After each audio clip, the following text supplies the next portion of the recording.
Yeah, everybody. Hopefully, you had a wonderful weekend. Some fun stuff that hopefully will help you in today's call. So, first, as a reminder, 5Q tape breakdown. I'm a broken record on this. It's only every other week, so make sure you're looking at this. So close, beautiful job. Then he fumbles the ball at the end.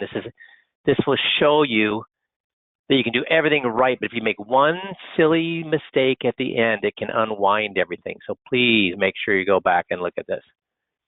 I want to talk a little bit today about showing off your emotional intelligence. According to Pershing Advisor Solutions, over 60% of investors believe that most financial advisors make the same promises. We all sound alike. We all offer the same things. We all have the same advantages. We all have the same disadvantages. Guys, we have to show people that we're different from everybody else out there. We have to differentiate. That means it's hard for would-be clients to tell the difference between among them. And guys, if well over half think that we all sound the same, what's the likelihood they're going to leave their current guy for you? So how do we stand out? Well, one of the ways is you have to set a tone for your brand, the name of your business. So what is the name that I prefer for advisors to name their business? What is the name I prefer? Guys, I'm a wordsmith. I write a ton. I like coming up with creative names. And I had all sorts of creative names before I landed on the most boring name possible. What's the most boring? Yes, lawyer-like, Tom. Castleknock and Clark. That's the most boring name possible, Castleknock and Clark. I had all these other fantastically creative names about retirement, about investments, about planning, about strategies. Guys, anytime you have retirement, wealth, strategies, anytime you have that in your name, what are you immediately radioing to all of the prospects? I don't care how clever it is. If you have wealth management, that's right, Tom, if you have wealth management, if you have retirement, if you have planning, if you have financial advice, if you have any of those things in your name, what are you immediately radioing? That's right, that you are a salesperson. You're going to sell them on them moving their money to you. If that's the immediate thought they get, how much more difficult does that make your job? Because do they look at you as a consultant, or do they look at you as a salesperson who wants to part them from their money? So I changed it to Castleknock and Clark because who names their firms two last names? Castleknock and Clark, Deloitte and Touche. Who names what kind of companies name their companies with two names? Attorney firms, accounting firms, and big five consulting firms like Deloitte and Touche, which no longer is Deloitte and Touche, but those types of names. That radios that you're a professional, not that you're selling things. That's why I like that name. That's setting a tone when they walk in that you're professional, not that you're trying to part them from their money. The other thing is you want to set a tone for a brand, you want to build support. So how do you build support? You want to build rapport. How do you build rapport? What you talk about is setting a tone brand. Is it only money? If the only thing you talk about is money, I've talked about this many times before, is that if you're on a date with a girl and the only thing you talk about is sex, what does she know about you? So if you're on a date with a prospective client and the only thing you talk about is money, what do they know about you? Why do I spend the first 40 minutes at a 21-point checklist meeting, at the second meeting? Why do I spend the first 40 minutes talking about things that I don't get paid to do? Is that setting a tone? Is that setting a tone? It's saying that I do things because they're best for the client, even if I don't get paid for them. Is that setting a very good tone or a bad tone? See, because when they come in and you start talking about these things, they're actually confused because every other advisor they've ever been to see, how long is it before those people get to the money? Other than a 5Q trained advisor, how long does it take your competitors to start talking about, everybody answer this, how long does it take your competitors to start talking about money?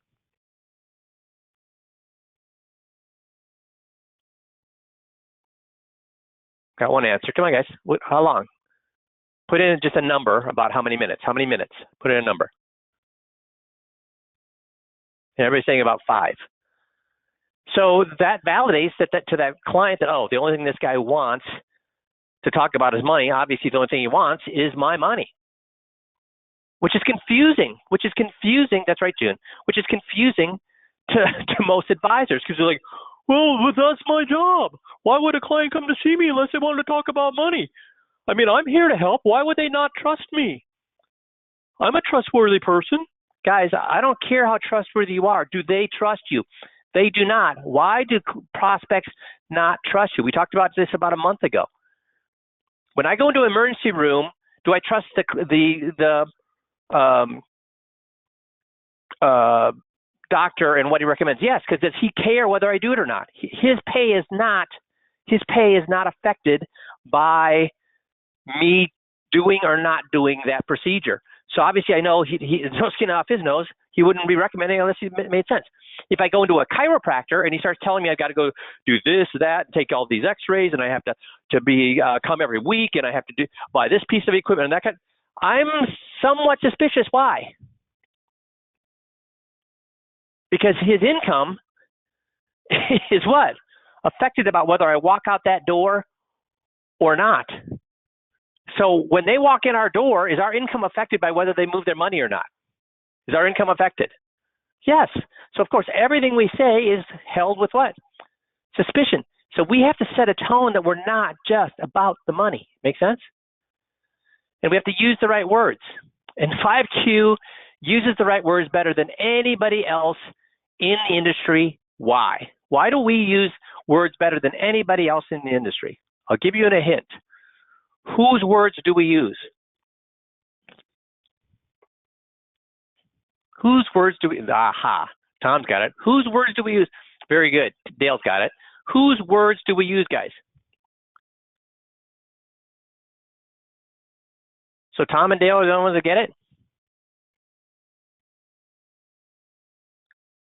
We use their words. We use their words, right, John? And here's the great thing about their words. It doesn't matter because we all heard that people are different. There's outgoing people and there's wallflowers. There's people who are verbally oriented. There are people who are hearing, auditory oriented. Then we have people that are sight oriented. The nice thing about it, it works for everybody because we don't put words into their mouth. We ask them open-ended questions that have been tested 100,000 times. We've tested these questions 100,000 times that clients will answer them, and they may answer them any number of ways, but depending on how they view the world, but the answers are always the answers we're looking for.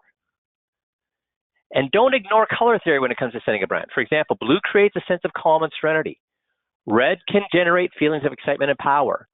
Green tends to evoke feelings of health and wellness. Yellow inspires optimism and happiness. Blue and green are common for many advisors with good reason. The emotions associated with them are the same ones the advisor wants clients to feel. So they want them to feel health and wellness, and they want them to feel a sense of calm and serenity. So if you're looking at the types of colors you have on with your business cards, on your website, et cetera, you should be really skewing towards blue and green. Use the right images. Imagine a couple holding hands walking down a beach. For some reason, they're all in white. Have you noticed that? Have you noticed they're all in white? We've all seen images like this in people's websites, and the message is always clear that this is a happy retirement. For some reason, people on a beach wearing white radios that it's a happy retirement. But some images are also used so often because they work and show power of design. So if you're going to have retired folks on a beach and all in white is a good thing to have. A prospective client wants to see themselves or people who have similar goals when they look at the website. So guys, should you have young couples, if you're after the retirement market, should you have young couples with children on your website? No. Should you have old people on your website? Let me ask you that. Should you have old people on your website?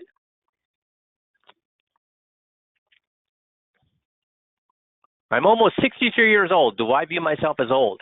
Do any of you guys around the same age as me on the call view yourselves as old? How old do we view it? So you want to be picturing people about 10 years younger than your target market, because that's how we all see ourselves. So don't put old people there. Put young, put like mid 50 type people there. A brand that wants to feel approachable and friendly might show a family gathering and event. No, that's not what we want. We want people who look like our clients. And what do I think about advisors who take young folks, take younger urban professionals, that take doctors, that take retired folks, that take college planning? What do I think about those advisors? Will they ever be successful? No. Why? Guys, if I'm a doctor, I'm going to be, and when I say not successful, you're going to be successful. Just like if you're a doctor, you're successful. But who's more successful, a doctor or a surgeon? A surgeon. Who's more successful, a surgeon, a general surgeon, or a heart surgeon? A heart surgeon. Who's more successful, a heart surgeon or a heart transplant surgeon? A heart transplant surgeon. Who's more successful, a heart transplant surgeon or a pediatric heart transplant surgeon? A pediatric heart transplant. The more specialized you become, the more successful you become. Don't be a generalist. And so many advisors are like, well, I can't walk by that money. I can't walk by that money. They're in my office, and I can get it. It'll be easy, and I get paid to do that. I should do that. Well, guys, if you're going to do that, guess what? You're going to be successful. You're just never going to be ultra successful. Because being a generalist, you're never going to be, make more than a couple $100,000 a year. You got to specialize. So you should also, to set a tone, use content to highlight your services. Do we have content for you to highlight your services? Sure we do. We just went through this again about a month ago. We have all those bonus gifts in our ebook section. We have we have my book that you can give them. We have some handouts and information you give them based on our USPs. We have the website, fullchecklist.org, and all the ebooks that are on that. So do we have content to highlight our services? So does 5Q give you a ton of tools to set you apart, to differentiate yourself from every other advisor out there? I didn't even put this on there. What's the biggest 5 tools that we have that differentiate you from everybody else out there? What are the big 5 tools? And I don't even have this on there. I know I forgot to put this in the call. What are the 5 biggest tools we have to help you differentiate yourself from everybody else out there? Tom, you're hot today. Dale's hot. Tom and Dale gave me the right answers again. Anybody else, guys? Oh, Alfred got no. Alfred close. Alfred said the checklist. The checklist, you're right. Does differentiate us from everybody else out there.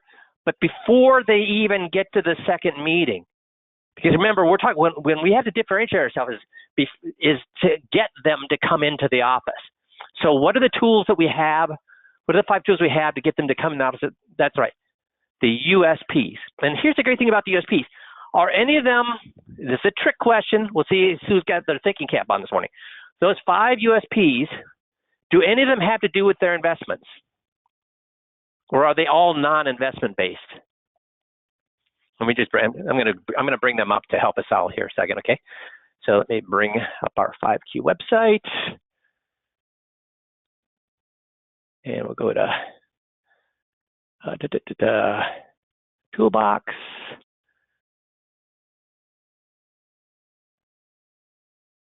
Okay, so here's our 5 USPs. Do any of them have to do with investments?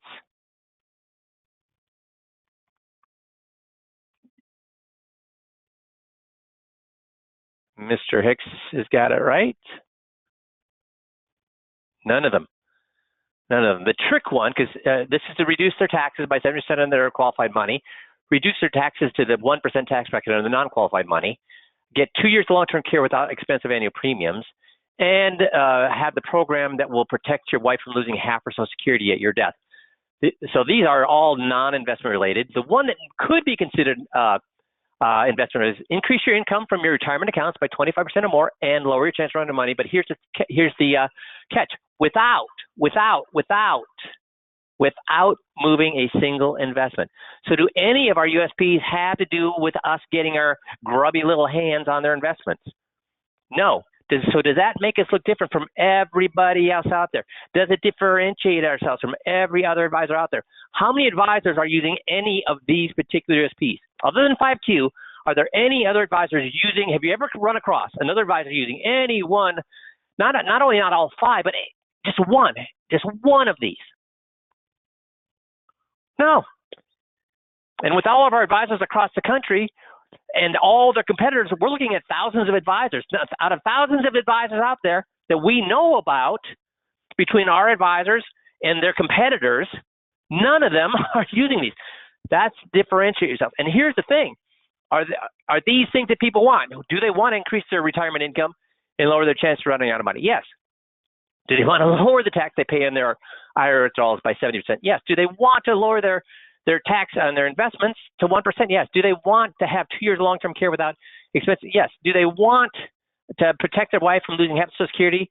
Does the wife especially want to protect herself from losing half her Social Security income at her spouse's death? Yes. They all want these things. Nobody is talking about them. These are the ways you set a tone for your brand. Make sense? Cool.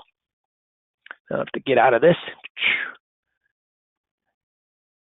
So we talked about how to make yourself look different, but I also want to talk about that it's not always what you say that's going to make a difference when you're one-on-one with somebody. So all of this stuff was about prior to getting them into your office. It's how you get people in your office. You got to look different to get people in your office. But once they're in your office, it's not always what you say that's going to get them to move forward. It's how you say it. We've all heard this before. Is nonverbal communication important or not very important? In fact, many studies is nonverbal, which is more important? Non, so type in non if you think that is verbal or verbal. Which one? Type in verbal or non, Which one is more important, do you think? What's all the studies shown? Yeah, the nonverbal is more important. So how do we use nonverbal at 5Q, in the 5Q process? Do we use it at the appointment meeting? Yes, we do. Do we use it at the disclosure meeting? Yes, we do. Do we use it at the solution meeting? Yes, we do. So I'm going to talk about how we do that. So let's talk about the agreement meeting first. When they come in, here's the thing. When they come in, I recommend that you shake their hand with one hand, put your other hand on their sleeve, their forearm, their shoulder. So 2 hands are contacting them, and you hold that for just 1 second longer. You don't want to be that weirdo who holds it for like 5 minutes while you're talking. But you want to hold that for 1 second longer. And I haven't told this story for a long time. When I was the #1 salesperson in Best Buy in the whole country for selling TVs, all the bigwigs, the CEOs, store managers, they came and they watched me on the mezzanine, and they watched me for a whole afternoon. And then they called me in, and they said, "It's unbelievable what you do, and you do something that we don't see anybody else do." So I'm selling a TV at Best Buy, and this is back when Best Buy was still on commission. So I mean, I was interested in selling TVs. So they said you could see that when somebody came in, guess what I always did? I didn't shake their hand. That's a little weird on the retail floor. But I always touched them on the shoulder. I always touched them on the forearm or whatever. I touched them, and I got them laughing. Virtually every single person that came in. And I didn't tell them jokes, but are there ways to get people to laugh that aren't just about jokes? Yes. So these are the kind of things that, and they said nobody else does that. So what was I doing there by touching them, physically contacting them, looking them in the eye, and getting some, getting a little laugh out of them, or I would laugh a little bit at something they said. It's telling me that I view them as what? A customer or as a human being? I'm making a true connection. So when people come out, shake their hands, because you can do that in your environment. I couldn't do that selling TVs, but you can do that in your environment, which I did every single one. I was making $1 million a year as an advisor. I did that every single time, and I'm not a warm and fuzzy person. Why did I do that then? Why did I shake their hand, put my hand on their forearm or their shoulder for an extra second? Because it's and looking them straight in the eye. It's forming an immediate connection in just a few seconds. In just a few seconds. Yeah, you connect with them. And then I would tell I'd tell the receptionist, hold on, while I'm with Mr. and Mrs. Smith, please hold on my calls. What a stupid thing to say. Should she send any calls to me when I'm with Mr. and Mrs. Smith? Yes or no? I mean, unless there's a family emergency, should she send any other calls into me when I'm with a client or a prospect? No. She knew that. I knew that, but why did I say it? Why then did I turn to her and say, hey, when I'm with Mr. and Mrs. Smith, hold all my calls? Why did I say that then? She wasn't going to send me any calls. It was not necessary. That's right. They hear that they're important. That's exactly right. It's making clear that I view them as extremely important. And in today's world, guys, when you go to a restaurant, how many people are looking at their frickin' phones? When you're at dinner or at a family gathering, how many people are looking at their phones instead of being engaged one-on-one with somebody? So this is way before smartphones. This is way before phones were as prevalent as they were. And I did it then. How much more important does it say that today than it was back then? How much more effect and clout will it have to say it today? A lot more. Make sense?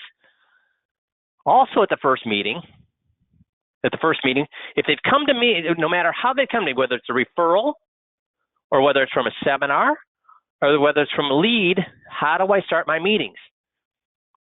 I always start my meetings, first of all, do I ever start my meeting while we're still standing up? No, I'll chit-chat, and then I will no longer chit-chat to signal to them that, we're done chit-chatting about the weather, about traffic, about whatever. I'll quit talking, but I don't start the meeting while we're still standing up. And then when they can see my signal that, okay, we're done with the bantering, we're done with the chit chat, we're getting ready to start the meeting, then what I do is, as we are all sitting down before their butt hits the chair, I say, would it be okay if I share with you how these meetings go? Now, why do I do that? Before their butt hits the chair, I say, would it be okay with you if I share how these meetings go? Why do I do that? See, is that nonverbal? Yes, because first of all, they see I'm standing. We're not going to start the meeting while we're standing. Now, the reason I say, as they're before their butt hits the chair, as they're going down, I say, would it be okay if I share with you what happens in the next hour or so? How many people are going to say no? I don't want to discuss that. Surprise me. What percentage of people are going to say no? Surprise me. How many? Yeah, everybody agrees with that. So the reason I'm doing it before their butt hits the chair, because it's amazing.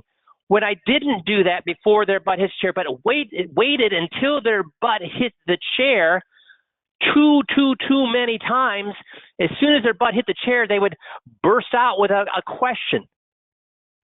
Well, I'm glad you could meet with us today, because I'm wondering how, that thing you talked about in the seminar on how to do this, how do you do that?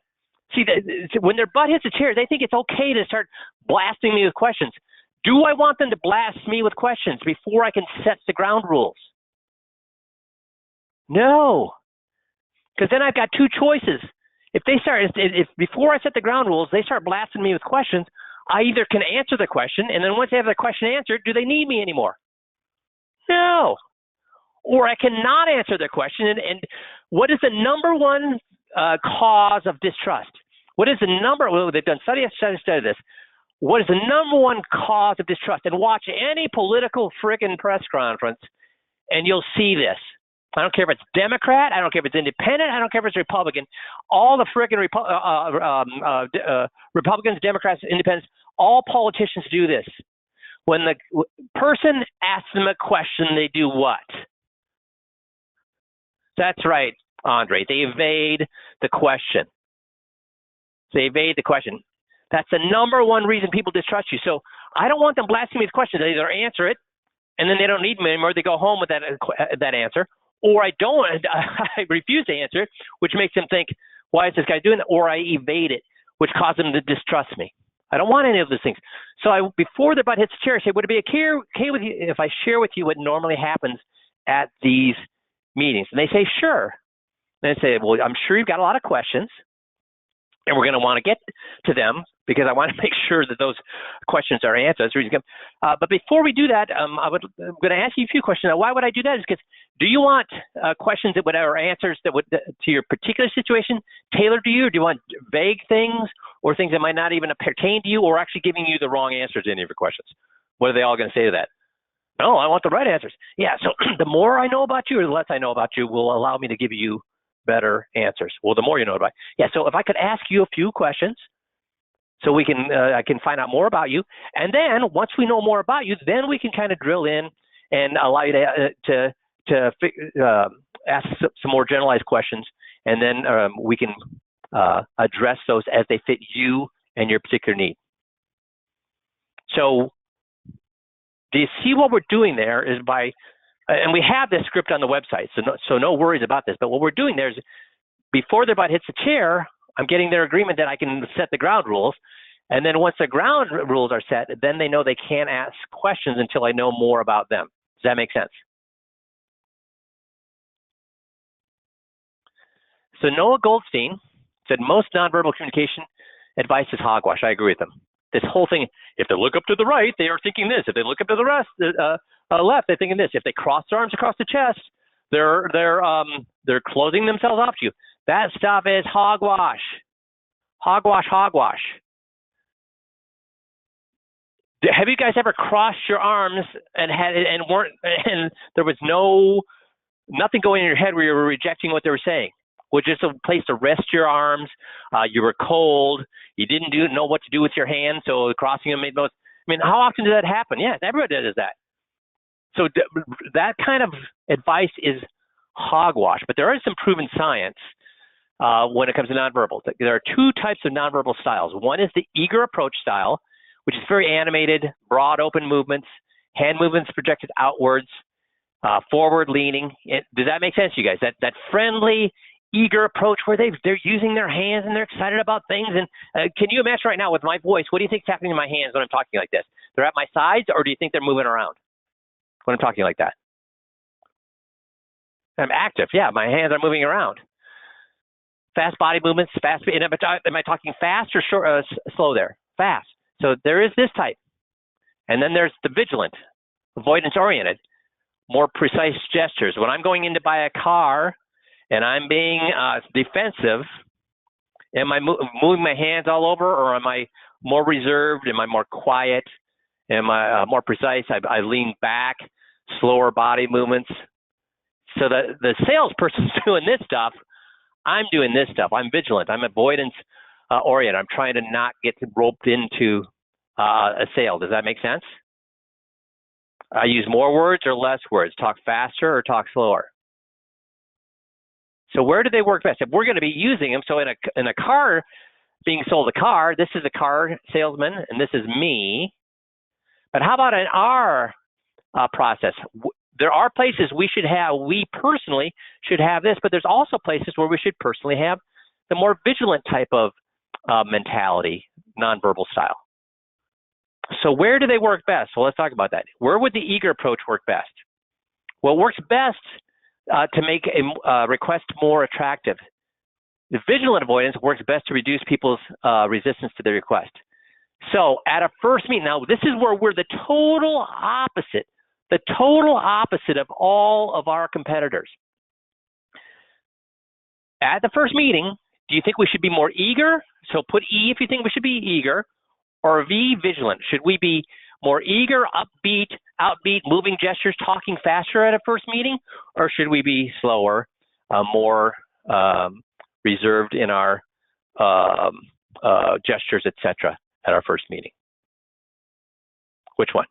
E for eager, V for vigilant. You guys are so smart, you're all getting it. Yes, we should be V for vigilant. How are all our competitors? How do all of our competitors act? E or V? They're all E's, right? That's right, June. They're all E's. They're all E's. That's everybody's getting it. They're E's. Why?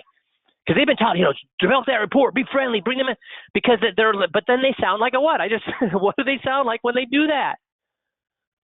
People know when you're eager, when you're upbeat, when you're talking fast and you're moving your hands around. They know you're trying to get them to do something. Do we want them to sense at the first meeting we're trying to get them to do something, or that we're there simply as a consultant? As a consultant. So that's why at the first meeting, we're going to be vigilant and we're going to talk with more precise gestures, not a lot, more precise gestures, slower body movements, slower speech. We're here to help. Did you bring your statements in today? They started asking us, well, I hate this variable annuity. What can I do with it? Yeah, though that's interesting to hear you say that. I mean, there's good variable annuities out there and there's bad. I'm really not sure without looking at it more thoroughly whether that's a good or a bad variable annuity. But if you want me to put it down here that we should check into that, okay, I'll put that down. Now, the next thing we need to talk about, that's how I would handle it. Now, if some other advisor who's not 5Q trained, if they heard the client say they didn't like the variable annuity, what are they going to say? Oh, really? Yeah, no, let me look at, yeah, no, I can see why you would feel that way. Yeah, well, there's some problems with this. This is something, I think you might be interested in something. Guys, when you do that, what's that radioing? What's that telegraphing to your client or your prospect? Yeah, you jump on it. And they know you're jumping on it because you're eager, you're eager to get them in. So don't do that. Door in the face technique, Cialdini and colleagues in 1975 when they were looking at how you can use, and this is verbal, but yet it's also nonverbal because it's how you arrange your words or your offers. So the door in the face technique is to increase motivation to say yes by proceeding with a larger request than most individuals first reject. So what happens when you add an eager approach oriented or vigilant avoidance oriented? We're going to take a look at that. So they did an experiment where they had Christmas candy at a grocery store. So there's a table of Girl Scouts or somebody selling Christmas candy outside a grocery store. And for the control group, as people were going to the grocery store, the people behind the table selling Christmas candy would say, "Good afternoon, Christmas is rapidly approaching, and so these boxes of Christmas candy are on sale today. May I offer you a box for $2? How many people said yes to that? Or did more people say yes or no to that? Did more people say yes or no to that? What would you do? Trying to go in the grocery store, trying to go to the grocery store and there's somebody out there selling stuff, not Girl Scout cookies. People love Girl Scout cookies. Let's just say they're selling Christmas candy outside a store. Most people said what? No. But so they added the door in the face technique, and they said, would you like to buy 6 boxes for $10? Almost everybody turned down that offer. But then when they followed up and said, no, I understand you think that's too much. In that case, may I offer you a box for $2? So then how many people said they would like it? See, 50% of people took them up on the offer. When they did, hey, do you want 6 boxes for $10? No, I understand that's probably too much. Would you want 1 box for $2? 50% of people took them up on that offer. But here's the thing, there was a huge increase in compliance when they took the eager approach.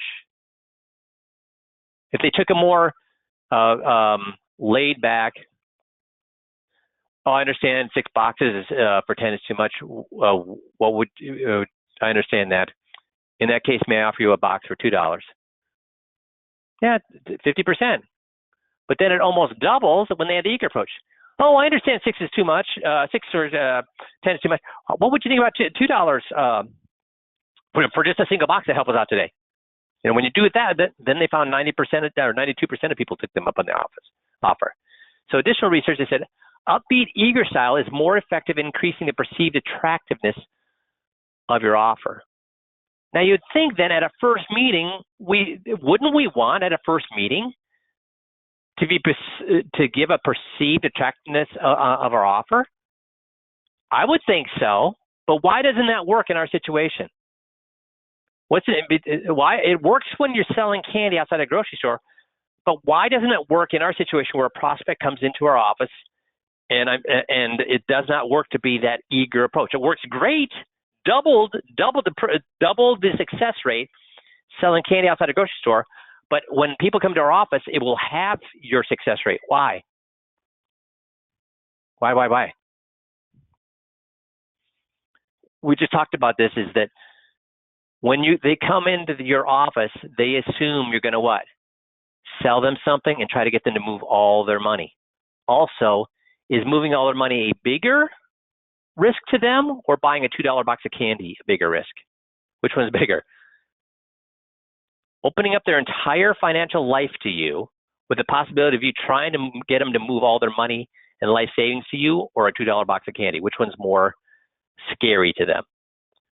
So the scarier it is, the more you want to be eager, or the less you want to be eager?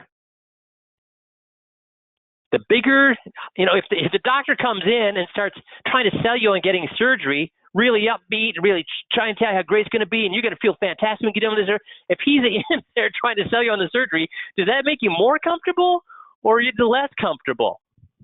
Yeah, I'd be like freaking out. Why is he so interested in me getting the surgery? You want him to be matter of fact. That's how we want to be with their money. See, restraint low key is to reduce a buyer's worry or caution. Am I worried if I'm getting surgery? Yes. Am I worried when I'm talking to somebody about all of my entire life savings? Yes. $2 box of candy, go ahead and do it this way. What we're doing? No. Low key style. So how does 5Q leverage this? With the Agree meeting, first date, we're low key. We're low key.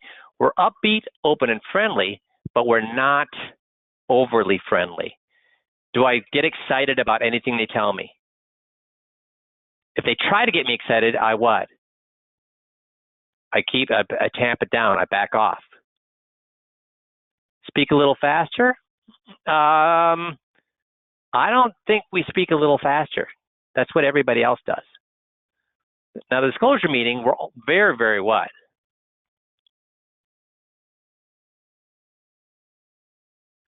Should we ever get excited at the disclosure meeting? Should we get excited about them getting screwed?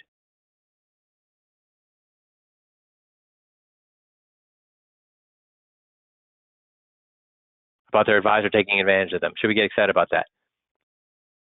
No. And when they're getting angry, should we get angry with them? Or are we the facilitator that lets them get angry, but we don't jump on board? Should we get on the angry train with them? No, we're neutral. That's right. We're neutral. We deliver somber news. We're delivering somber news. We're letting their emotion get involved. We don't get our emotion involved at all. We're quieter, slow and concise gestures. Flatter tone is non-judgmental. Speak slower. See, in the solution meeting, though, vigilant, introduce clients' resistance proposal, delivering commands. We're direct. Our gestures are concise. We're authoritative in tone. We don't end sentence with an upbeat, because it's like, so does that make sense? So would the market go up or down? It goes down. Our tone goes down. We don't want to end sentences like, if you ever heard Australian talk, they always end with an upbeat at the end of the sentence. So I always say, no matter what they say, it sounds like it's a question. Or a teenage boy or a girl, it ends up in the upbeat. At the end of a sentence, it sounds like they're asking a question, making a statement. We're always going to be down. So when you're asking, even though we're asking a question, we're going to sound authoritative. So would the market go up or would it go down? Even if you turn it around, would the market go down or would the market go up? See, we end that with an authoritative tone, and we speak slower. This is really, really hard for me to do. What do you think cured me? What do you think cured me from speaking too fast? What cured me? Because can we all agree that's a problem I have? Yes, I speak way too fast. That's right, my 15-minute drills, recording my meetings and hearing out. So I would work, my 15-minute drills would be working on speaking, many of them would be working on speaking slower. And I don't always speak slow. But I do speak slower. I also will leave gaps when I'm speaking to let people catch up. When I'd be talking to my dad, many times I would finish making a point, and I would be waiting for his response, and it'd be like 5 seconds, 10 seconds before I would respond. What was he doing in that 5 to 10 seconds after I finished talking? What was his brain doing?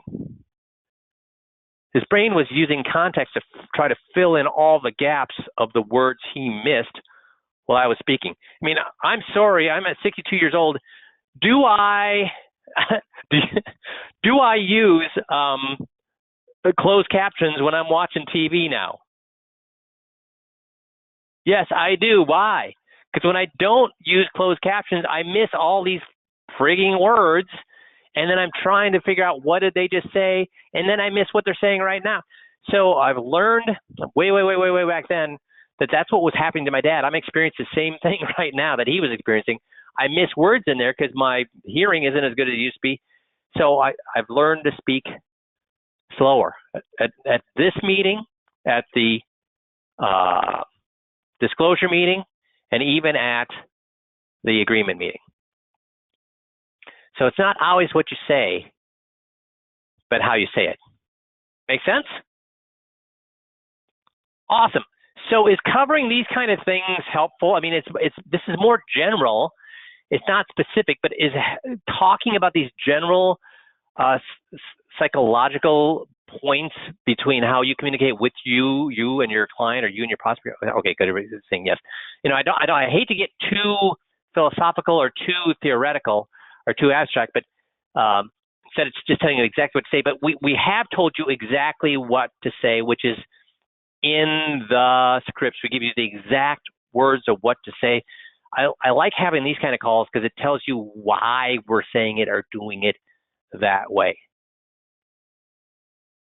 Thank you, John. I appreciate the sentiments. So that's all I have to cover today. Thanks for being on. Have a great week, and we will talk to you all next Monday. Thanks, everybody.